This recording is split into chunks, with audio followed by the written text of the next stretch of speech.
Mamá también va a tener libro. ¿Cómo? Mamá también va a tener.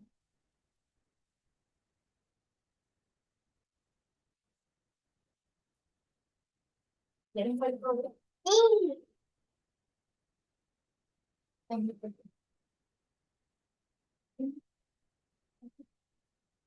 Mamá, ¿tú tienes un libro de los mami frutales? Quiero un poco, ¿verdad? No sé, ya había mucho. Está buenísimo.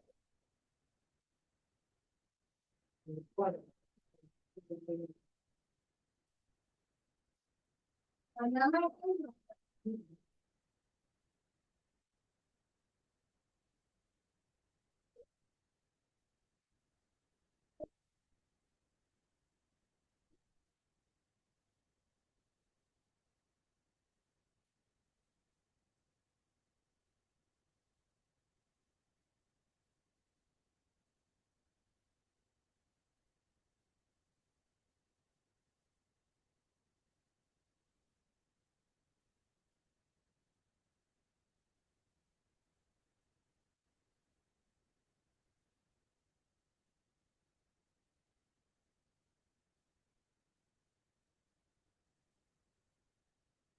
Ya, ok, continuamos.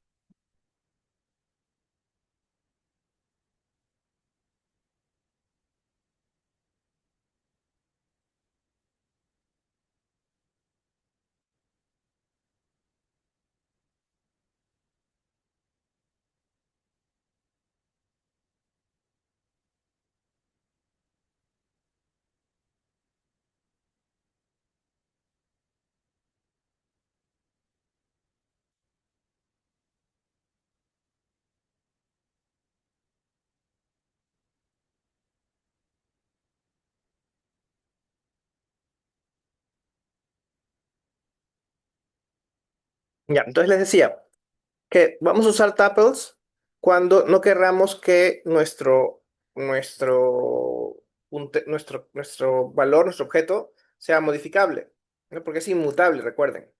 Entonces, si nosotros, a ver, vamos a abrir una consola de Python, ¿ya?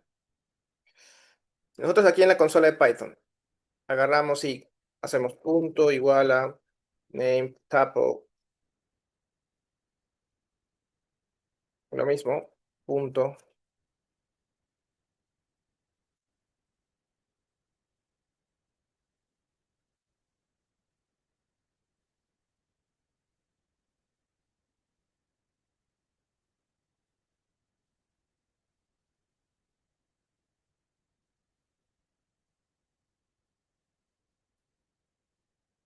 Lo que tengo que importar de collection, creo.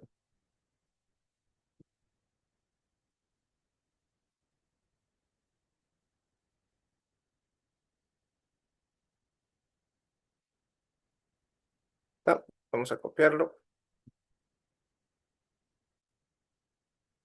Y ahora podemos definir nuestro valor así. P1.x sale sin problemas porque lo hemos definido. 1.x igual a 20 debería darnos un error. Sí. ¿Por qué? Porque estamos creando un tuple. Y recuerden que los tuples son inmutables. Y si son inmutables quiere decir que no podemos modificarlos una vez que los definamos. ¿Sí? Entonces podemos crear un punto 2, por ejemplo.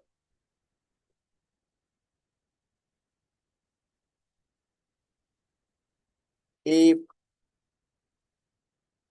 no estoy seguro si esto funcione, pero vamos a ver. P1 más P2 va a sumar las tuples. ¿De acuerdo? O sea, un P3 va a ser igual a P1 más un P2. Y P3.x no existiría porque eso ya no es un tuple. Ya no es un name tuple, sino es un punto diferente que es la suma de dos tuples. ¿De acuerdo? Pero P1 sigue siendo lo mismo y P2 sigue siendo lo mismo, ¿no? Es más, si le damos a P1, nos va a salir que es un punto en donde le hemos asignado los valores X, Y y Z. ¿De acuerdo? Ahora, esto de aquí va a ser que sea inmutable. Sin embargo, cuando definimos un data class, entonces es un poquito diferente.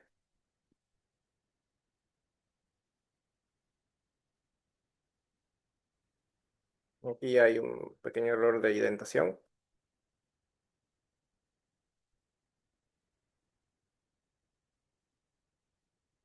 Aquí, ¿qué estamos haciendo? Estamos definiendo una clase que va a tener tres atributos. ID, un ID entero, un label string y un peso que va a ser float. Ay, ay, ya da. ¿De acuerdo? Ahora, tenemos primero que importar el data classes del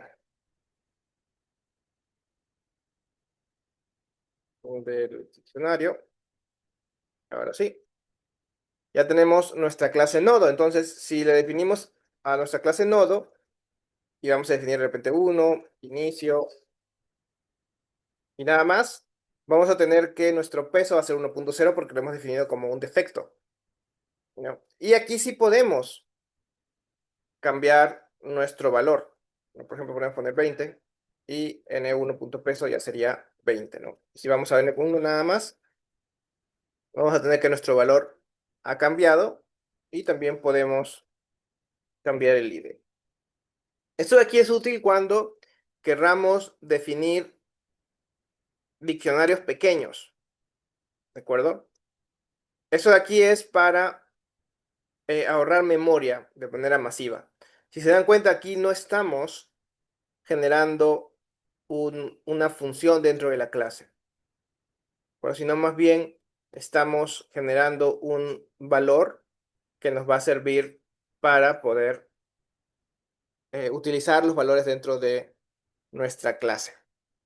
¿De acuerdo? Esto soluciona la pregunta que hiciste, Eric.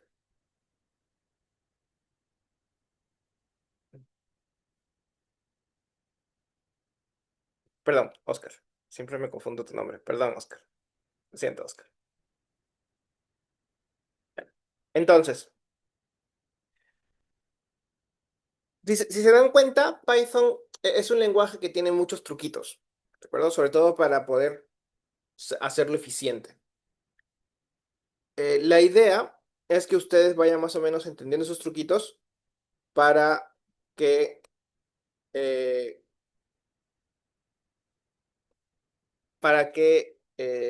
funcione como, em, como debería funcionar, ¿no? O sea, de manera eficiente. Y entonces, una vez que vemos que podemos definir los punteros y las clases de forma eficiente, también tenemos que tener en cuenta que debemos de considerar la eficiencia algorítmica, ¿de acuerdo? En lenguajes como C++, cuando usamos un vector, se tienen costos de reasignación cuando va creciendo el vector. En Python, la list o el punto list es un arreglo que va a ser dinámico y que es muy excelente para un acceso aleatorio por índice O1, pero es nefasta para operaciones al inicio de la lista porque nos va a tomar un ON, o sea, va a mover toda la lista. Y eso va a hacer que se tenga muchos desplazamientos de memoria. Si nuestro algoritmo que vamos a hacer requiere una cola FIFO, para los que llevaron first in, first out, para los que llevaron a este PO ya, esto es muy sencillo. Pero FIFO básicamente, chicos, es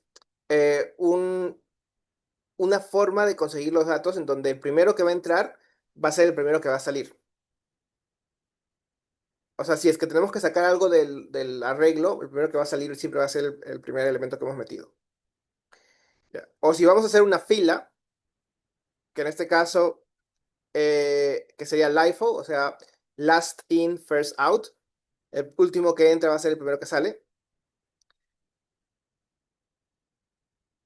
Vamos a tener que usar collections de queue. Esto de aquí ya lo vimos en el programa 6. No, aquí la magia es que nuestro parámetro maxlen va a ser el que nos dé el límite del valor, ¿no? Y nuestro dequeue va a descartar automáticamente el elemento más viejo al centrar uno nuevo. Y eso es perfecto para algoritmos de media móvil o para mantener un historial de logs sin preocuparse por el desbordamiento de memoria.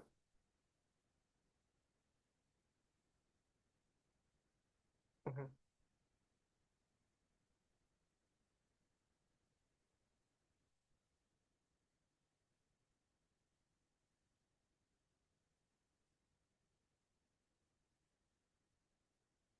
Entonces, si miran el código, Aquí vamos a usar the queue, ¿de acuerdo? Y vamos a ponerle aquí que vamos a tener una variable que se va a llamar historial y va a tener una máxima longitud de 5 elementos.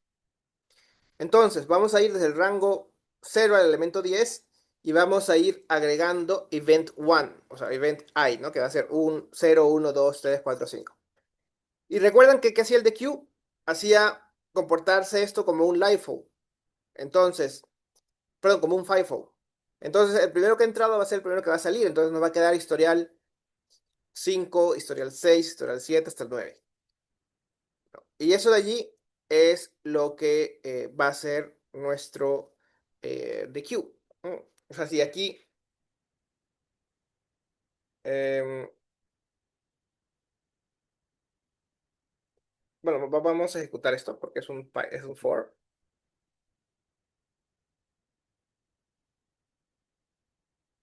Aquí pueden ver, ¿no? En un principio, el evento 0 se queda porque es lo máximo 5. Evento 1, evento 2, evento 3, evento 4. Y aquí viene la magia. El siguiente evento va a entrar al final, pero el primero va a salir.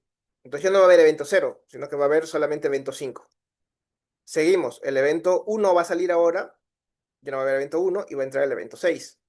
Y así va saliendo el primero que va entrando. Esto de aquí es la forma más sencilla de entender cómo funciona el LIFO, ¿de acuerdo? Porque es un ejemplo bastante claro de cómo va entrando y saliendo. Tú, Oscar, que has llevado el curso de programación de objetos, ¿crees que esto de aquí hubiese sido mucho más sencillo para entender qué es un LIFO? Ese tipo de ejemplos.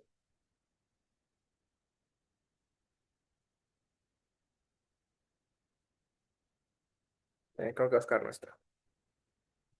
Ahí está. Ya.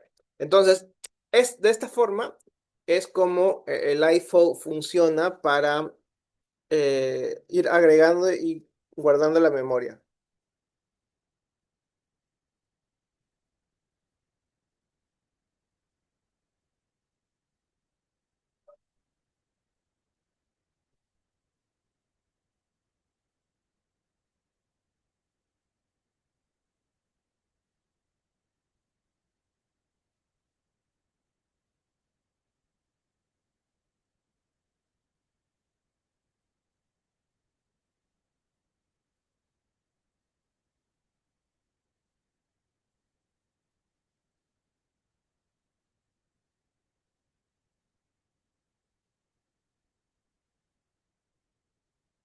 ¿Ya?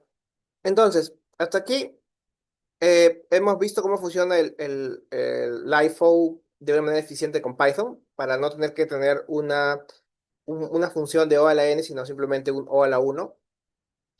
Y ahora vamos a ver cómo funciona el de Q con un nodo nodo raíz. Si se dan cuenta, aquí le estamos dando que elimine el de la izquierda, aunque solamente tiene uno, y que luego agregue al hijo número n. No. Esto de aquí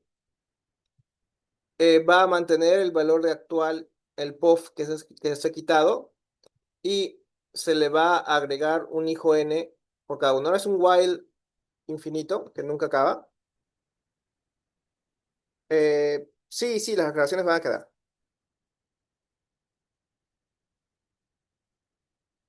Sí, perdón, es la variable era FIFO, no LIFO, perdón.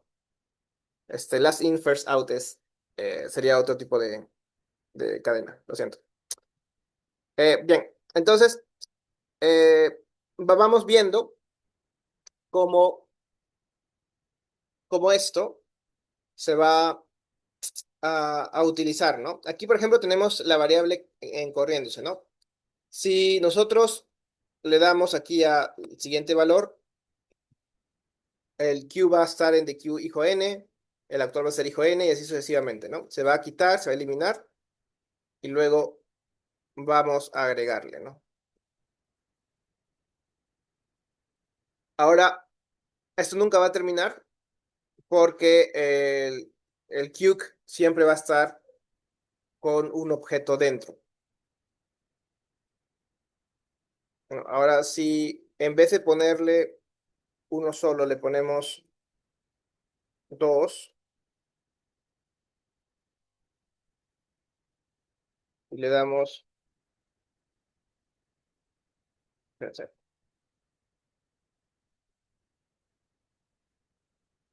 espérense un ratito.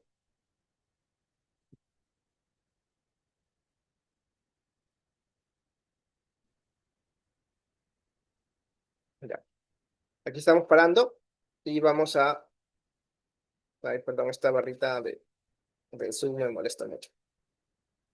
Ya. Vamos a darle al siguiente. Aquí tenemos los dos, quitamos el primero, nos va a quedar solamente nodo raíz en el queue y el nodo raíz va a estar en el actual. Y si le damos al siguiente, vamos a tener nodo hijo después, nodo raíz 2 y luego actual se va a convertir en nodo raíz 2 y así sucesivamente vamos a tener una pila eficiente que va a ser bastante útil para poder utilizar nuestros programas de manera eficiente en lo que vamos avanzando.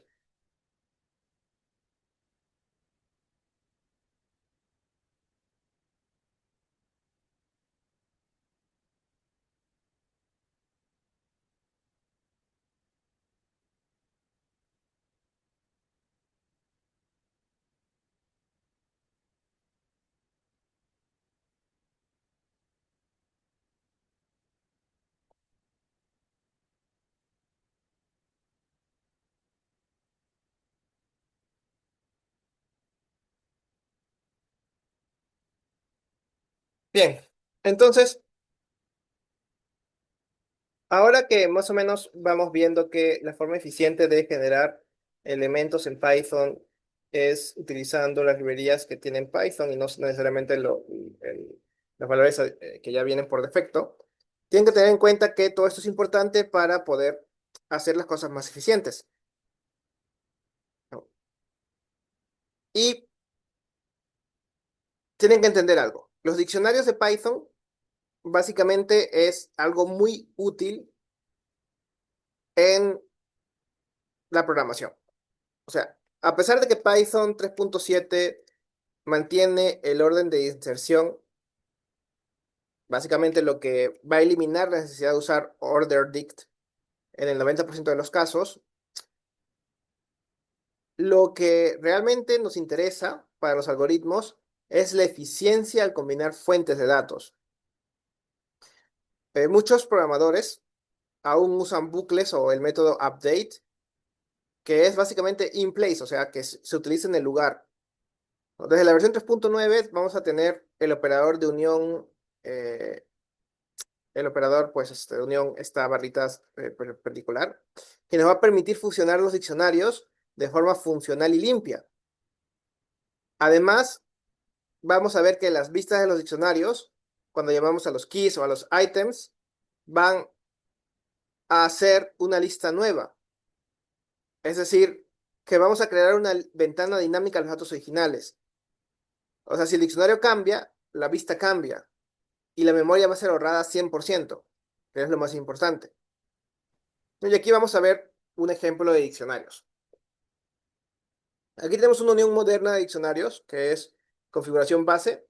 Aquí vamos a tener visibilidad true, timeout 30.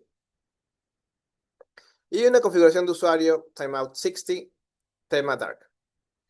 Si nosotros combinamos a los diccionarios, que es básicamente con este operador nuevo, desde el 3.7, vamos a tener un diccionario que va a combinar los elementos y va a ser reemplazado los elementos antiguos con los modernos. Es por eso que timeout termina siendo 60, pero los demás se mantienen tal cual, ¿no? Y además que tenemos los diccionarios por comprensión, que básicamente es utilizar los diccionarios para poder invertir los valores. ¿No? Por ejemplo, aquí estamos poniendo id nombre, nombre id, ¿no? ¿De cuál forma? Pues id to name, que va a ser este diccionario de aquí, vamos a convertirlo utilizando b, que va a ser los values en clave para las claves y los valores en el diccionario y en los ítems que hay en el diccionario. Esto aquí es muy eficiente para poder convertir los valores de manera rápida. Y por último, tenemos la eficiencia de las vistas, porque si llevamos a las claves, a los keys, básicamente vamos a tener que podemos simplemente utilizar los valores de las claves para poder encontrar los nombres, ¿no? Si es que queremos buscar, por ejemplo, el 104 en las claves, simplemente se va a actualizar dinámicamente. Es decir, no tenemos que volver a llamar keys para que nuestro diccionario pues, nos dé las claves. Y esto aquí lo podemos ver de manera bastante interesante. Vamos a ver el ejemplo aquí. Por ejemplo, si creamos nuestro diccionario ID to name, vamos a tener que, podemos conseguir las claves, perdón, claves, ay, perdón, claves, ya. Y si vamos a claves, vamos a ver estas claves, y si agregamos un valor al diccionario, ID to name, por ejemplo, 104, vamos a llamarle de repente Oscar, vamos a ver que nuestras claves se han actualizado automáticamente, ¿no? Obviamente que nuestro diccionario también, ¿no? Y esa es la mayor la mayor ventaja de utilizar nuestros diccionarios en Python, porque son bastante eficientes para ese tipo de procesos.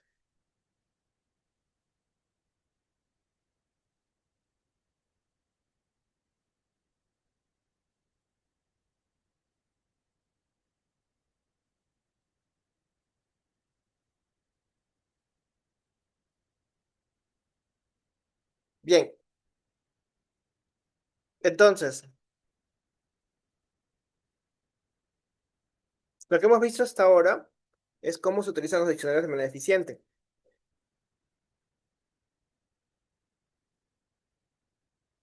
Pero, ¿cómo podemos mejorar nuestros motores de búsqueda en Python?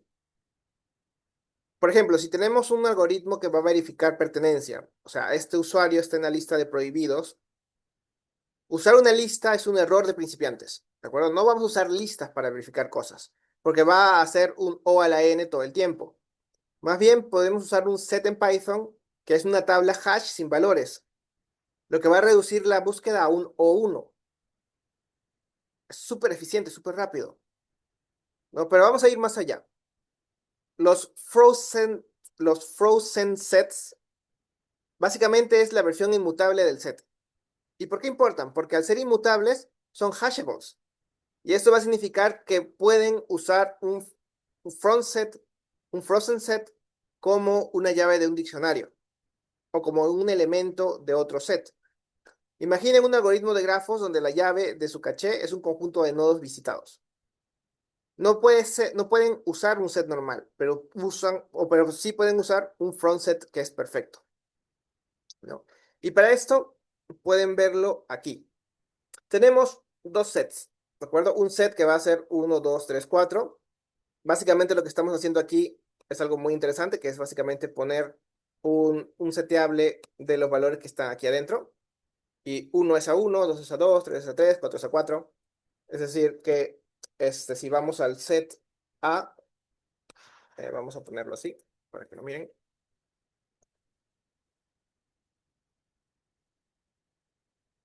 Simplemente si lo imprimimos y ponemos eh, set A, por ejemplo, 5, nos va a dar un error.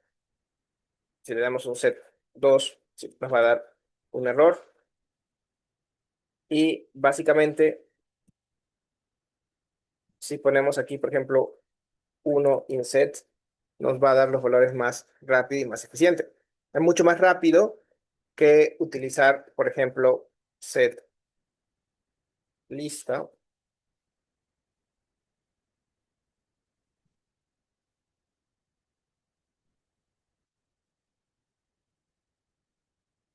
porque en el set lista está recorriendo toda la lista para ver si está. En cambio, en el diccionario, bueno, en el set es mucho más rápido, ¿no? Y podemos unirlos. No podemos utilizar valores de conjuntos para ver si es que se repiten y simplemente usar los repetidos. Podemos extenderlos. Si hay algunos repetidos, simplemente se van a solapar. O podemos restarlos, quitarle los valores que no deberían estar allí.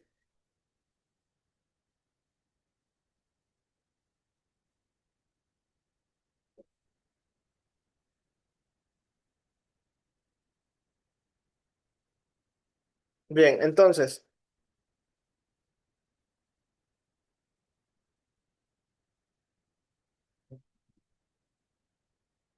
La idea básicamente es que utilicen los sets de la manera más eficiente posible para justamente poder comprender cómo es que los diccionarios se pueden utilizar de una manera eficiente. Y aquí, de aquí es en donde podemos ver aquí un ejemplo, ¿no? Si vamos a usar, por ejemplo, nuevos visitados y vamos a poner un frozen set de 10, 20, 40, 30, básicamente es utilizar una lista en front sets, podemos simplemente utilizar una memorización y ver que la ruta óptima va a ser la ruta A y esta ruta A va a eh, hacer una pues, dirección a ese de allí, ¿no? Por ejemplo, buscar una lista, pues obviamente nos va a tomar milisegundos, 10 a la 6, pero en un set va a ser mucho más corto, no va a ser nanosegundos y vamos a poder básicamente encontrar rutas y valores de una manera más eficiente que utilizando simplemente un valor determinado, ¿no? Y aquí podemos ver cómo el frozen set es básicamente un set, ¿de acuerdo? Que tiene la lista inmutable, ¿no? Igual podemos buscar 10 in front set, ¿no? 10 in nodos visitados y nos va a dar el valor que estamos buscando. Es bastante útil, bastante rápido y lo podemos utilizar para eliminar las discrepancias que pueden haber en los tiempos de los valores. Además, también tenemos el, el valor que, que nos permite agregar elementos importantes.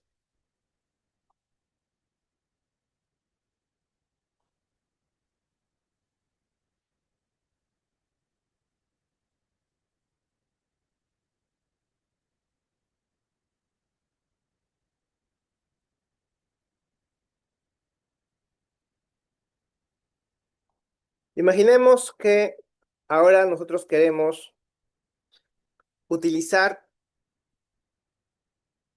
un objeto y tenemos que elegir entre un set o una llave de un diccionario. ¿De acuerdo? Siempre que busquemos algo dentro de objetos, lo ideal siempre va a ser utilizar un elemento hashable. No lo olviden. ¿De acuerdo? Y como expertos en algoritmos, tenemos que saber que los índices son peligrosos. O sea, un i más 1 mal puesto y tenemos un error de off by one. Es decir, que tenemos un error de 1 que se ha salido. En Python, el índice es el enemigo. Si necesitan una posición de un elemento, no usen range length data.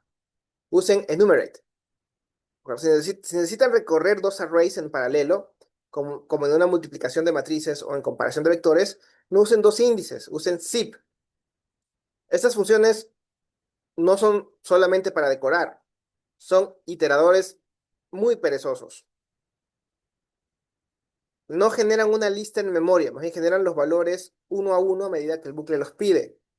Esto significa que pueden procesar dos archivos de 1 TB simultáneamente con zip y el consumo de la RAM será prácticamente cero. Y además veremos que filter nos permite delegar la lógica de selección a una función optimizada en C. Entonces, si queremos utilizar o ir alrededor de valores, no vamos a usar for in range, sino más bien vamos a usar, por ejemplo, aquí, si queremos ir por los nombres, vamos a ir for idx, como nombre, in enumerate nombres, start igual 1. ¿Qué quiere decir esto? Que el idx va a empezar en el 1 y el nombre va a empezar en Alice, que es el 0. Entonces simplemente vamos a ir por los usuarios desde el 1, bueno, en este caso desde el usuario 1, que para no usar 0, hasta el nombre. En vez de haber colocado idx más 1, simplemente lo empezamos en 1. No, esto es muy, muy útil, sobre todo para enumerar elementos y nos va a permitir poder encontrar los valores en listas de manera muy eficiente y muy rápida. Si queremos procesar en paralelo, por ejemplo, aquí tenemos precios y cantidades y queremos encontrar el total, podemos simplemente ir en un zip y poner PC para cada P y para cada C en los zip y vamos a encontrar los valores. ¿De acuerdo? Y por último, podemos también hacer un filtrado con una función. En este caso, la función es primo. No sé si lo tenemos por aquí. Vamos a ver si lo tenemos. No, no tenemos la función es primo. O tenemos que crear la función es primo. Def es primo.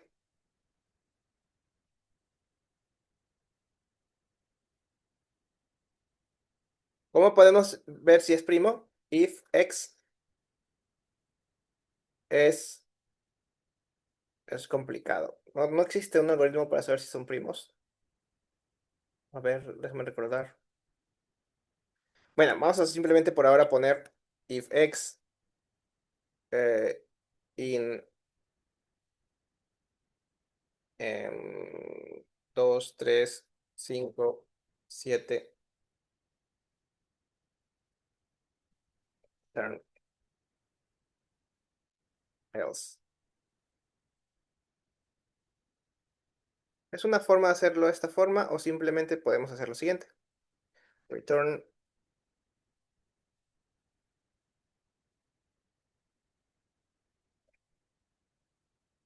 eh, sí, así. No. Entonces, si es que está dentro, es verdad. Si no, no es verdad. Simplemente aquí pues, hacemos un debugger y nos va a salir que, bueno, aquí no hemos puesto print primos, ¿no?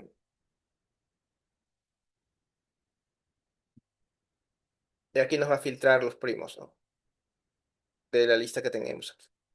Obviamente que esto aquí se puede reemplazar con algún algoritmo que nos encuentre los números primos. El- lo más fácil sería ir iterando entre los números, pero va a ser un algoritmo muy largo. Entonces, vamos a ver cómo le vamos haciendo poco a poco. A ver, aquí Luis nos pregunta, em,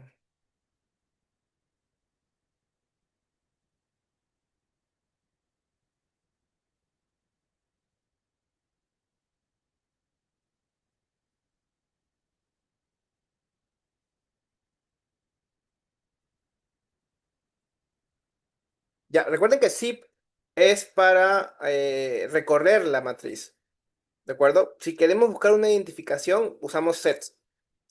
¿De acuerdo? Por ejemplo, si tuviéramos bueno, dice una distribución de datos entre 3 dimensiones, por ejemplo, como forma de guardar datos de tensores.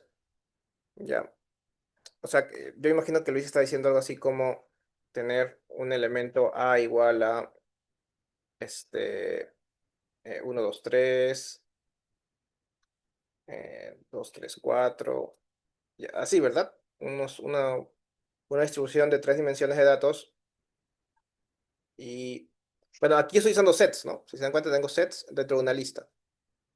¿No? Entonces, aquí si yo quisiera buscar algo, lo ideal sería, pues, simplemente iterar en ellos.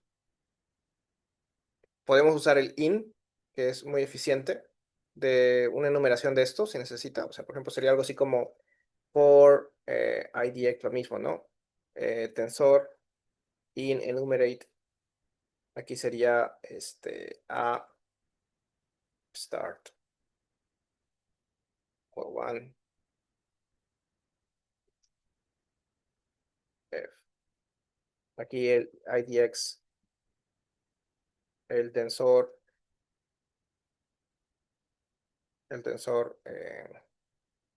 IDX es algo así, ¿no?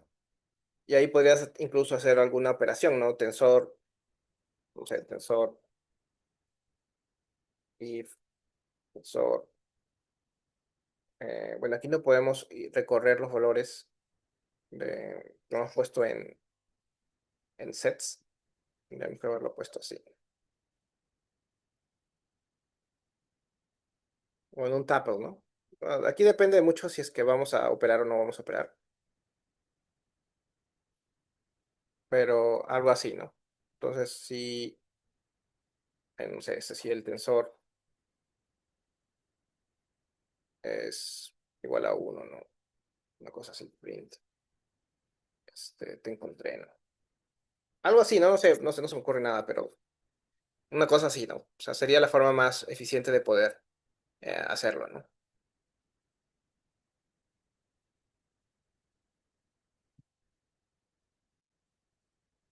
Allí tendrían que haber la lógica de lo que se necesita, ¿no? Pero la idea básicamente es justamente utilizar de manera eficiente los sets para utilizarlos luego, ¿no? En el caso de, incluso pueden de repente utilizar el name tuple para el caso de tensores, ¿no? Y simplemente recorrerlos de una manera más eficiente.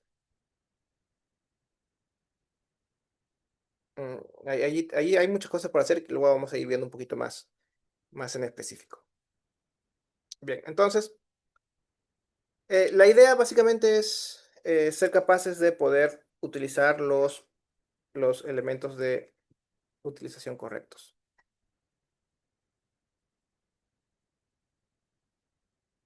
Muy bien, chicos. Vamos a tener un descanso de 2 minutos y continuamos.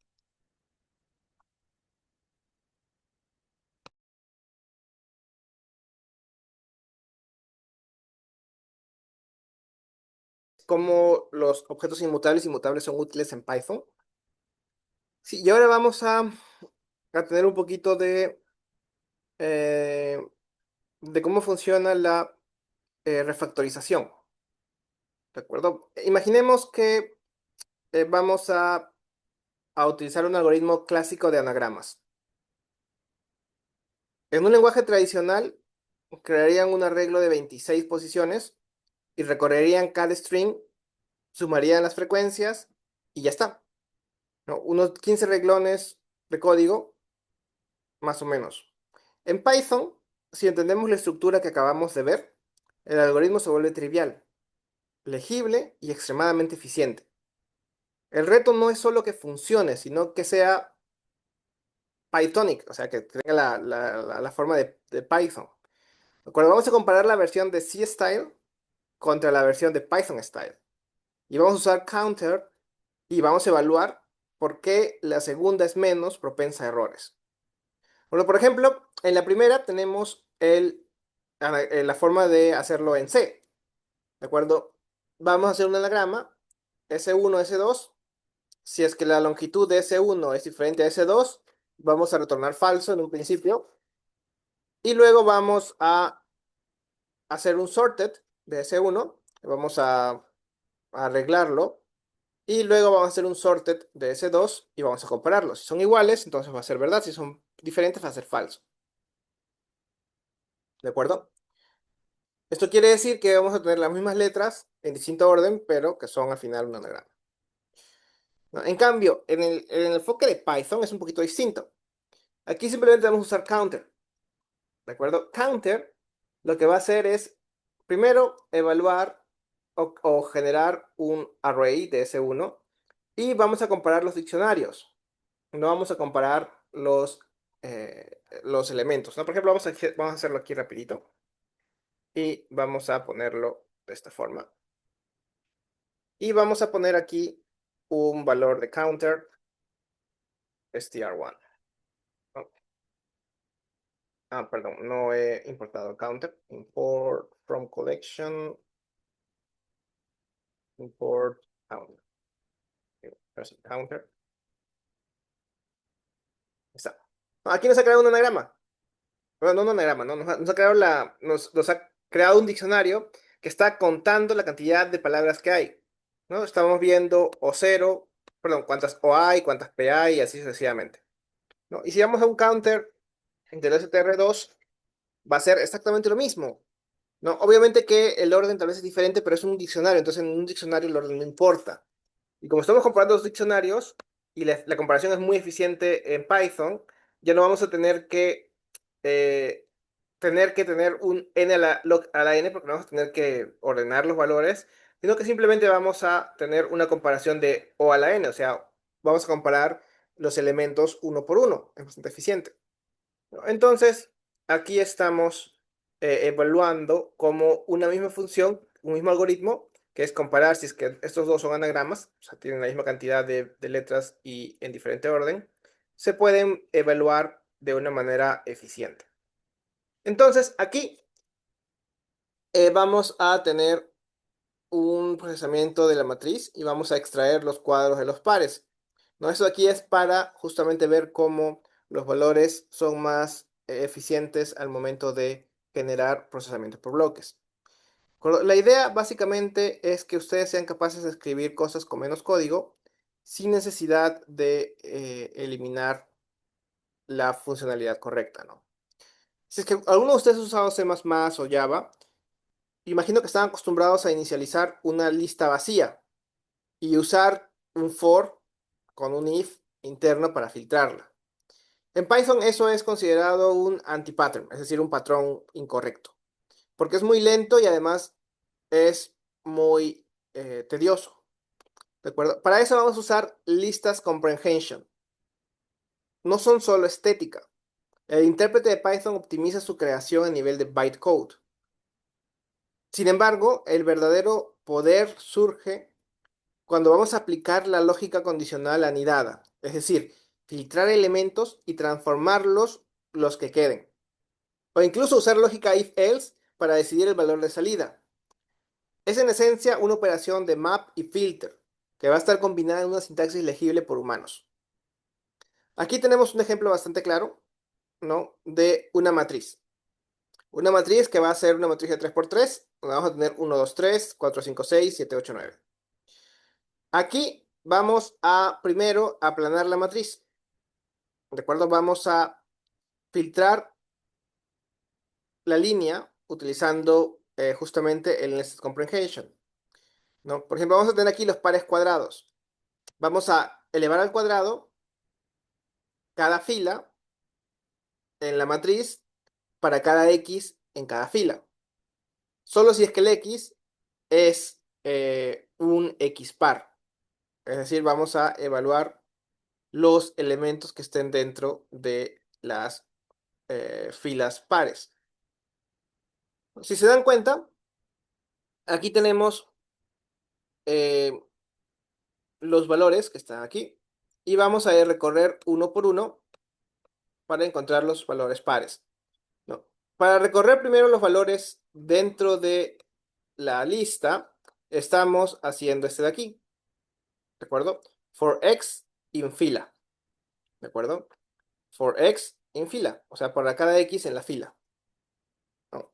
Y este for x in fila viene después de for fila in matrix, ¿de acuerdo? Entonces primero se hace el for fila in matrix y luego vamos for x in fila y luego si es que el x es par, estamos haciendo esta operación, ¿de acuerdo? Es una lista bastante sencilla que puede ser muy útil para elementos más complejos, ¿no? Por ejemplo, si quisiéramos hallar los valores de los elementos que no son pares, simplemente aquí le pondríamos un 1, ¿de acuerdo? Y estaríamos elevando al cuadrado todos los elementos que no son pares y tendríamos una lista de los impares al cuadrado, ¿no?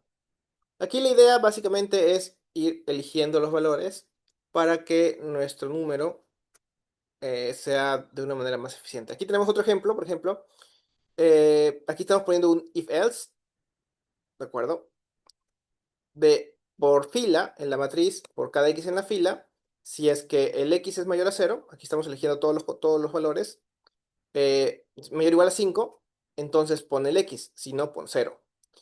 Si quisiéramos hacer algo parecido a lo que hicimos primero, podríamos también haber puesto el if aquí, ¿de acuerdo? Que tendríamos un resultado parecido, pero como estamos usando un else, entonces estamos por ahora dejándole, lo ponemos allí, ¿no?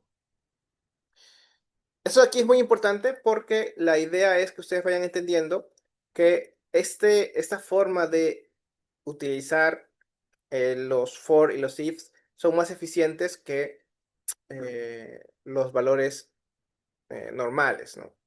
O la forma normal de hacerlo.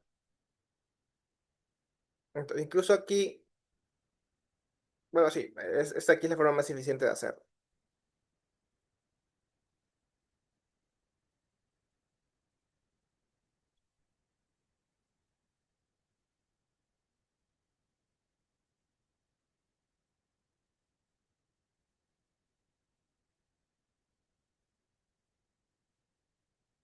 Bien. Ese tipo de operaciones es muy útil al momento de hacer un for anidado o para crear unos valores en las listas que nos van a permitir poder justamente ser más eficientes en nuestro lenguaje. Entonces, de la misma forma como hemos aplicado ese tipo de Pythonic elementos, de los elementos Pythonic dentro de nuestras listas, vamos a aplicar esto a listas existentes para los diccionarios y los conjuntos. O sea, como por ejemplo expertos en algoritmos, sabemos que a menudo vamos a necesitar invertir un índice o crear un mapa de búsqueda rápido a partir de una lista de objetos. El diccionario comprehension es la herramienta definitiva para la transformación de datos. O sea, imaginen que reciben un JSON con nombres de usuarios y sus IDs, pero para su algoritmo de búsqueda necesitan el ID como clave. En lugar de iterar manualmente, van a declararlo. Y con un set comprehension pueden realizar la deduplicación instantánea, bueno, porque es mucho más rápido, mientras vamos aplicando una transformación. Esto va a eliminar los pasos redundantes en un pipeline de datos. Esto de aquí lo podemos ver sin problemas cuando encontramos aquí nuestro diccionario. Tenemos un diccionario que va a tener IDs, el usuario y el status. Entonces, vamos a hacer un mapa de usuarios y aquí vamos a ponerle el ID, UID, el UUsername, o sea, vamos a poner UID y username. Vamos a crear una clave y un valor en un diccionario para todos los valores U en usuarios. O sea que cada fila del diccionario va a ser un usuario. Y si es que solamente el status está activo. Es decir, vamos a filtrar todos los usuarios que estén activos a través de su ID y el username. ¿De acuerdo? Entonces nos va a dar simplemente el ID del usuario con el valor y el ID del usuario con el otro valor.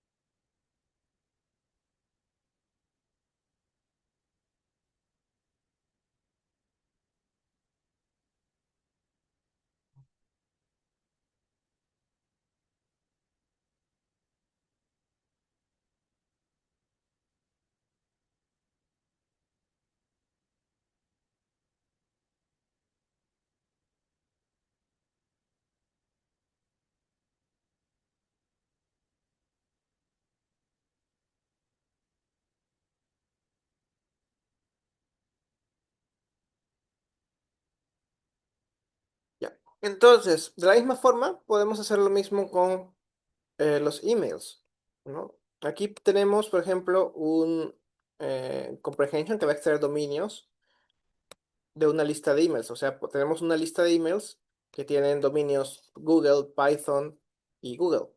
Entonces simplemente podemos primero coger los dominios a través de una función de split, ¿no? Para cada email dentro de los emails vamos a hacer un split de la arroba y vamos a elegir solamente el primer valor.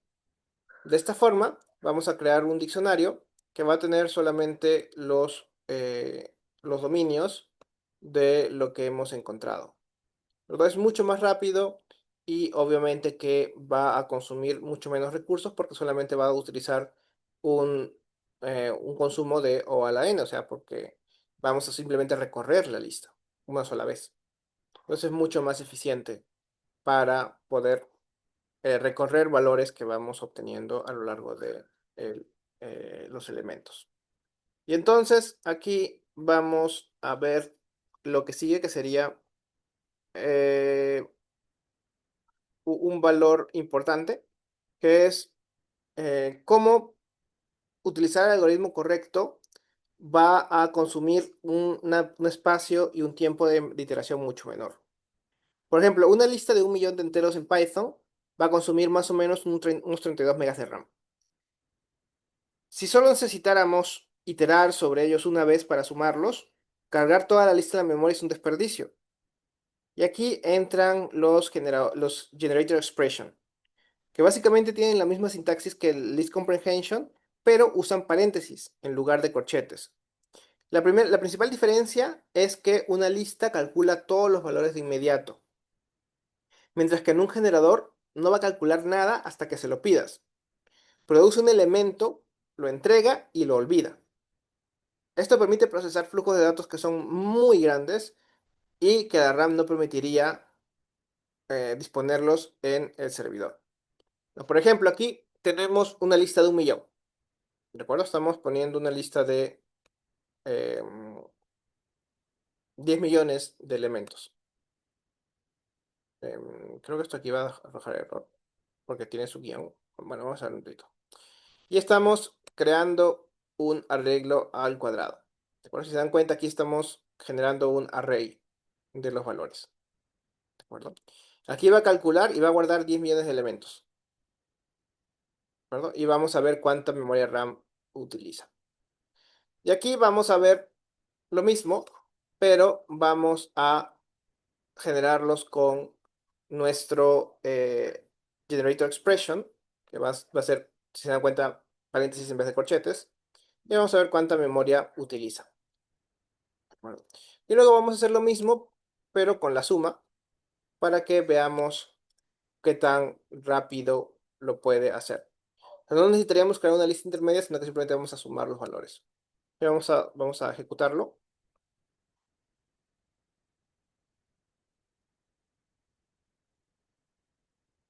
Vamos a ir cerrando los programas anteriores.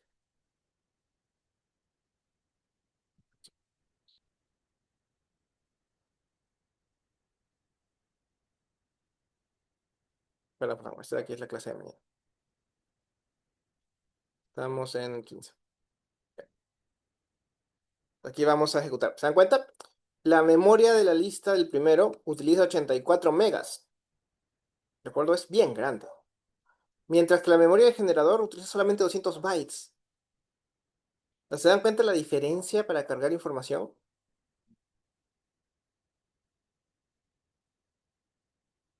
Eso es lo principal o la principal diferencia entre crear el elemento y simplemente guardar la información para ser creado luego o ser utilizado luego.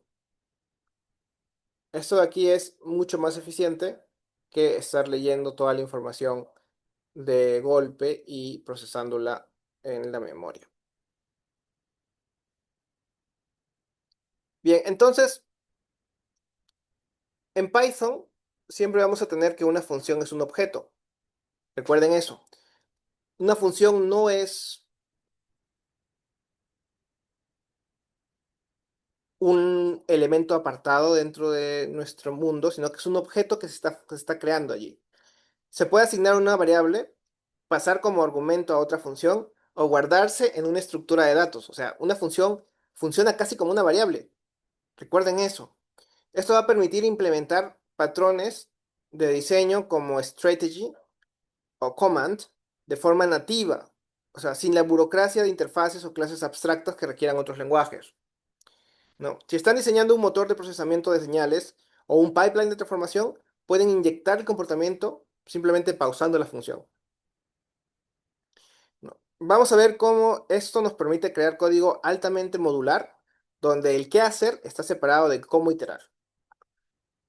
Y esto de aquí vamos a verlo en nuestro programa 16, que básicamente aquí tenemos una función que es suma, return a plus b, resta, return a menos b, y vamos a crear aquí un pequeño diccionario de operaciones. Add, que va a ser la función suma, sub, que va a ser la función resta, y mul, que va a ser un lambda, una función lambda, que va a generar o sea, que va a ser una función anónima, no tiene un nombre como tal, y va a simplemente multiplicar los valores, ¿de acuerdo? Por mul de multiplicación, básicamente. Entonces, vamos aquí a poner el operador que queremos usar. Por ejemplo, aquí estamos buscando en operaciones nuestro operador multiplicación de 10 por 5, que va a ser 50. ¿De acuerdo? Esto de aquí es una forma muy eficiente de utilizar los valores, porque así podemos simplemente utilizar las funciones que estén dentro de un operador o simplemente ir definiendo las funciones y luego utilizarlas como vayamos definiéndolas poco a poco. Además que las funciones también pueden ir como argumentos. Por ejemplo, aquí tenemos datos, unos datos determinados, y podemos pasar una función. O sea, hacer la función, que la función se ejecute en el X de cada dato, por ejemplo.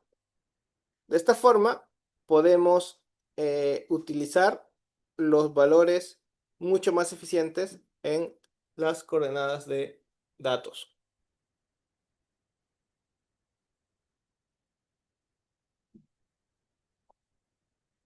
Entonces, lo que más va a importar es cómo utilicen ustedes estas funciones para poder mejorar sus rendimientos, ¿no? Por ejemplo, aquí estamos usando la función round. La función round es una función que nos permite poner nuestros números al el valor más cercano. Bueno, si se dan cuenta, 10.8 siempre va a ir al valor más cercano. Y lo que estamos haciendo aquí es utilizar esa función como una función, como una variable, y estamos pasando esos valores en los datos que estamos requiriendo.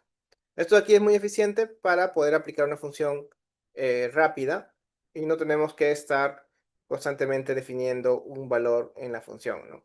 Es decir, eh,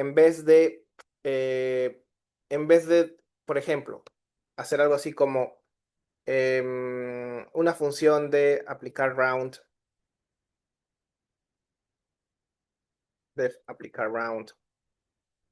datos y return, por ejemplo, aquí este round,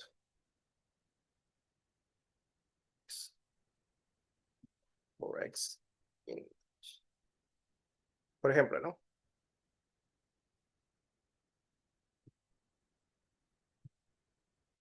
En vez de hacerlo así, y después tenemos otro de aplicar, por ejemplo, eh, no me acuerdo ahorita el valor de la función, bueno, round up, bye. Creo que es, bueno, es con math, ya no importa.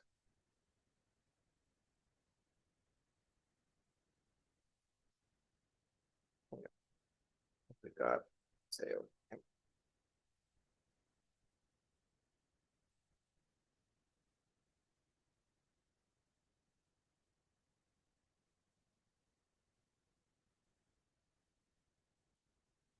Ya, aquí, por ejemplo, ¿sí? Aquí podemos ver que estamos haciendo lo mismo, pero con dos funciones diferentes, ¿no? Estamos agregando código innecesario. En cambio, con la de aquí, simplemente podemos ejecutar el mismo valor, simplemente cambiando esta función, y eso va a hacer que esta función se pase como un argumento, lo cual va a hacer que nuestro código sea mucho más pequeño y mucho más eficiente, mucho más modular. Es por eso que a veces el pasar la función en el código es mucho más eficiente que el otro. Bien, chicos, hasta aquí yo sé que hemos visto un montón de conceptos. Me gustaría saber cómo lo están sintiendo. Está muy pesado, está muy duro. Sé que son conceptos un poco que sacan de contexto algunas cosas porque no están acostumbrados, pero la idea es que ustedes vayan más o menos viendo cómo funcionan los elementos dentro eh, de nuestro intérprete, que es en este caso Python.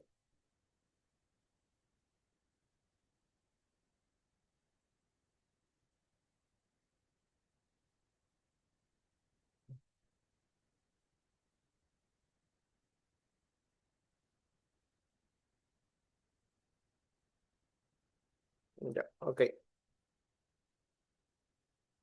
Igual ya saben que tienen toda la información en el JIT. He creado nuevos programas para la clase de hoy, pero parece que nos vamos a quedar en la clase de la semana pasada, pero ahí vamos avanzando.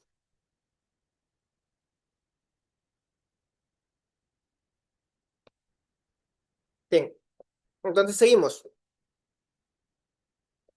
Lo que hemos visto hasta ahora es, es una forma eh, de discretizar los objetos, ¿de acuerdo? Ahora tienen que entender de que hay veces que crear una clase para mantener un solo dato de estado es matar una mosca con cañonazos. Aquí es en donde los closures, o mejor dicho, clausuras, van a ayudarnos mucho. Porque un closure va a ocurrir cuando una función interna recuerda y tiene acceso al ámbito de una función externa, incluso después de que la función externa ya terminó de ejecutarse. Como algoritmistas, piensen en esto como una forma de crear fábricas de funciones. Podemos configurar una función con ciertos parámetros iniciales y obtener una función nueva. Y esa función nueva va a ser especializada y que nos va a llevar los parámetros en la mochila de memoria, o sea, con el atributo closure, ¿no? Es una herramienta fundamental para implementar decoradores y arquitecturas basadas en eventos sin el overhead de la programación orientada a objetos tradicional. ¿Verdad? Eso de aquí es un proceso mucho más elevado de incluso de programar con orientación a objetos, ¿no? Aquí, por ejemplo, tenemos un ejemplo muy interesante. Por ejemplo, aquí tenemos el fabricar multiplicador, que vamos a tener que el n va a quedar atrapado en el closure de la función interna. Por ejemplo, multiplicar x va a retornarnos un x por n y va a retornar un multiplicar. Bueno, aquí, por ejemplo, tenemos un multiplicar, ¿no? Fabricar un multiplicador 2. ¿Qué va a hacer esto? Que vamos a tener que multiplicar, va a ser un x por n, y estamos retornando un multiplicador. Es algo así como una función lambda, pero dentro de Flash. O sea, vamos a crear una función que se va a multiplicar. Esa función multiplicar ya tiene un x definido, y este x va a ser utilizado luego, ¿no? Y este x va a ser capaz de ser multiplicado por nuestro n que estamos agregándole de valor. Entonces, si podemos duplicar 10, básicamente estamos mandando este 10 a través de este x, ¿de acuerdo? Porque hemos retornado la multiplicación, la multiplicar, y estamos creando nuestro n antes de la función multiplicar.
Bien, entonces, básicamente podemos ver en dónde vive n de una manera sencilla, ¿no?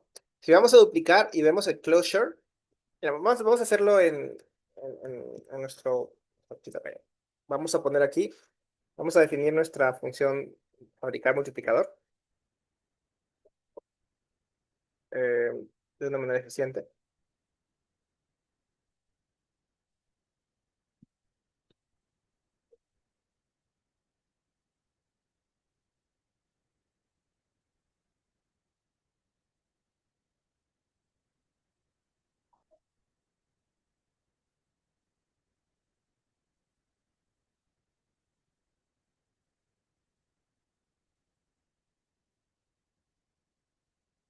No, ahí está. Ya. Entonces, si vamos aquí, por ejemplo, a duplicar y ponemos duplicar y vemos el closure.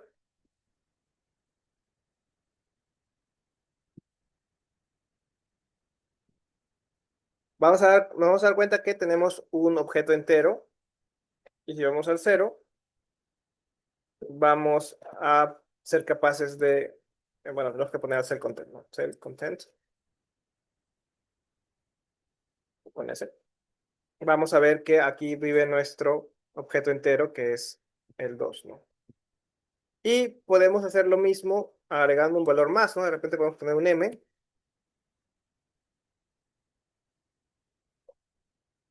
Ahorita vamos a poner aquí un m.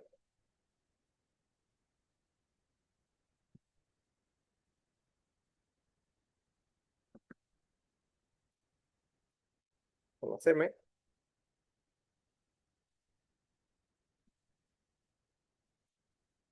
Y aquí vamos a agregarle esto. Y aquí debería salirnos dos cell contents, porque hay ahora dos enteros, ¿no?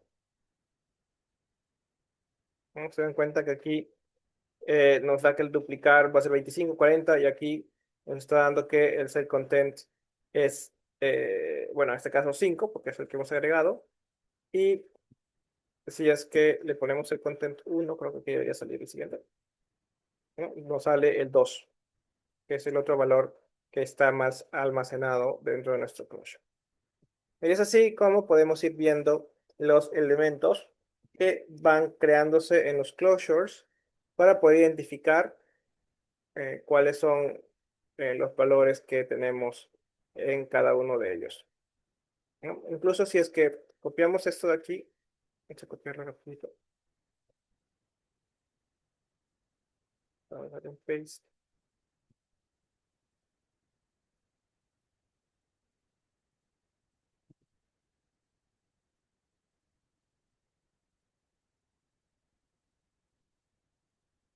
Aquí vamos a poner lo mismo. Vamos a ver que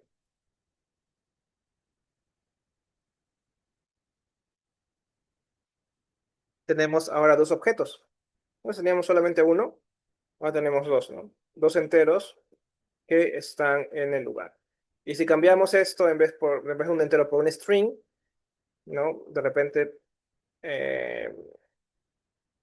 no, bueno, aquí no se me ocurre nada, ¿no? Pero se puede agregar un string para ver cómo va cambiando el tipo de objeto que está, digamos.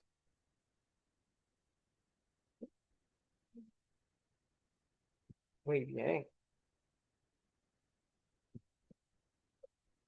A ver, vamos a ver si le podemos agregar un m, ¿no? Vamos a ponerle un u.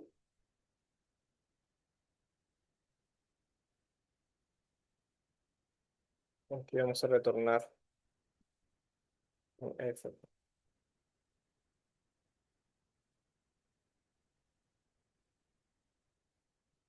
Sí. Y aquí, básicamente, deberíamos tener ahora tres elementos.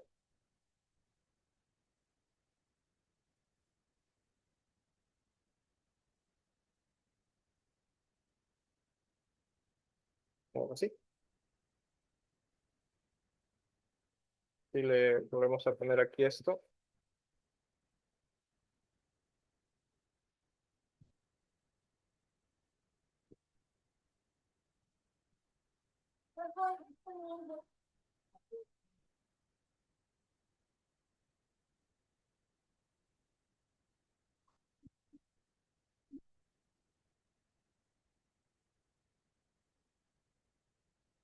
Vamos a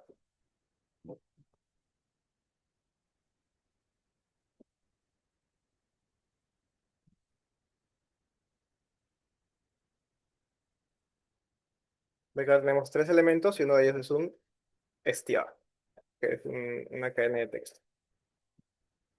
Bien. Entonces, la idea básicamente es que ustedes vayan entendiendo cómo se va creando ese tipo de funciones dentro del lenguaje para que luego ustedes sean capaces de utilizarlas en donde les sea más útil, ¿no? Y también puedan ser más eficientes al momento de generar sus programas de Python. Y ahora, aquí deben de entender que las funciones son objetos, ¿de acuerdo? Y los closures pueden capturarlas. Entonces, los decoradores ya no son magia negra, o sea, no es algo raro, ¿no? Sino que más bien los decoradores van a hacer que una función sea capaz de recibir otra función. O sea, le va a añadir más funcionalidad. ¿De acuerdo? Como por ejemplo un envoltorio o un wrapper. Y eso va a devolver una función modificada. Por ejemplo, en ingeniería de software, este principio es el principio de responsabilidad única. Es decir, que nuestra función tiene una única responsabilidad y va a ser una expresión determinada. Por ejemplo, ¿quieren medir cuánto tarda un algoritmo? ¿Quieren validar si un usuario tiene permisos? ¿Quieren cachear resultados? No ensucien la lógica del algoritmo con esas tareas. Simplemente creen un decorador y aplíquenlo con información sintáctica, ¿no? Es literalmente interceptar la ejecución para inyectar una lógica transversal. Entonces, imaginemos que tenemos una función aquí, en este caso, medir tiempo. ¿De acuerdo? Dentro de la función medir tiempo, podemos ir agregando más información.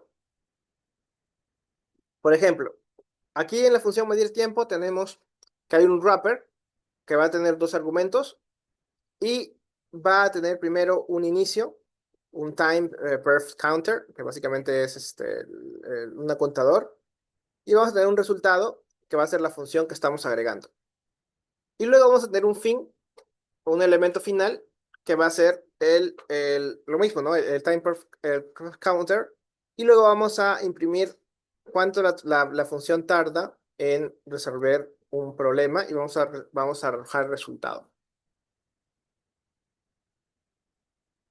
Entonces, esto de aquí va a retornar un wrapper, ¿de acuerdo? Esta función está siendo pasada y va a retornar un wrapper de esta función.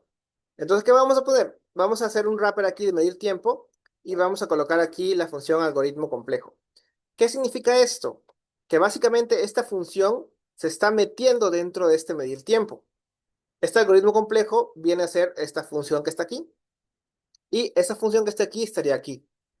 Entonces, esta función de algoritmo complejo vamos a medir el tiempo que va a tomar esa función de algoritmo complejo.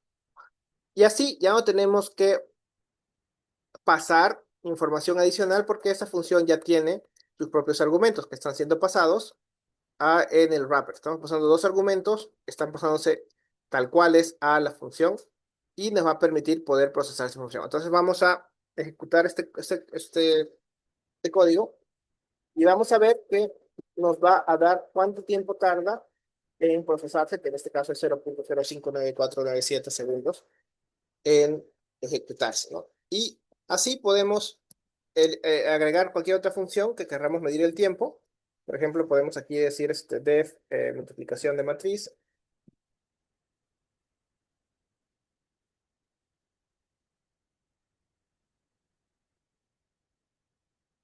Aquí vamos a ponerle nm. Aquí vamos a ponerle, no sé, n por m.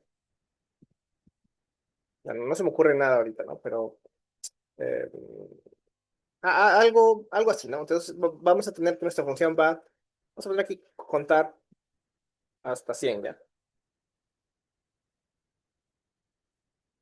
Contar hasta n. Aquí vamos a ponerle que sea return eh, x.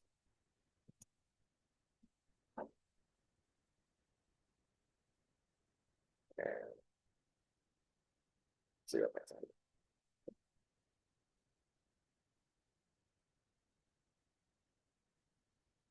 No, sí, simplemente return simplemente que vaya for i in range.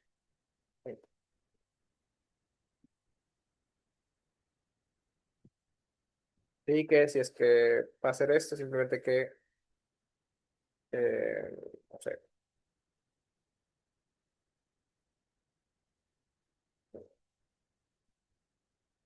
ya, y por uno.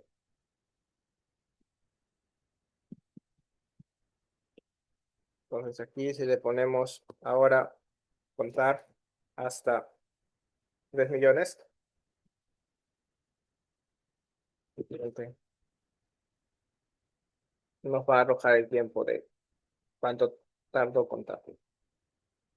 Es una forma bastante eficiente de poder evaluar cómo nuestros algoritmos van procesando la información y cómo podemos nosotros ir agregando información. Bien, chicos, entonces vamos a quedar en hoy, por hoy hasta ahí.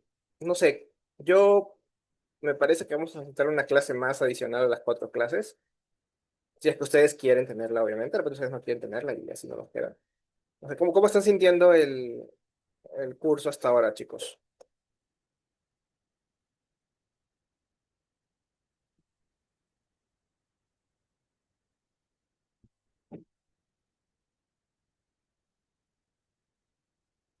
¿Tienen más clases?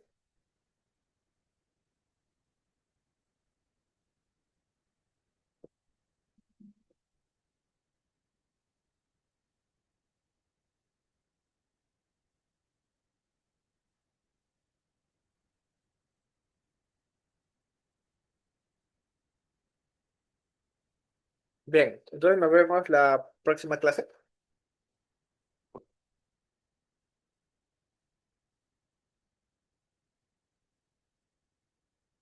Bien, cuídense, chicos, nos vemos. Chau.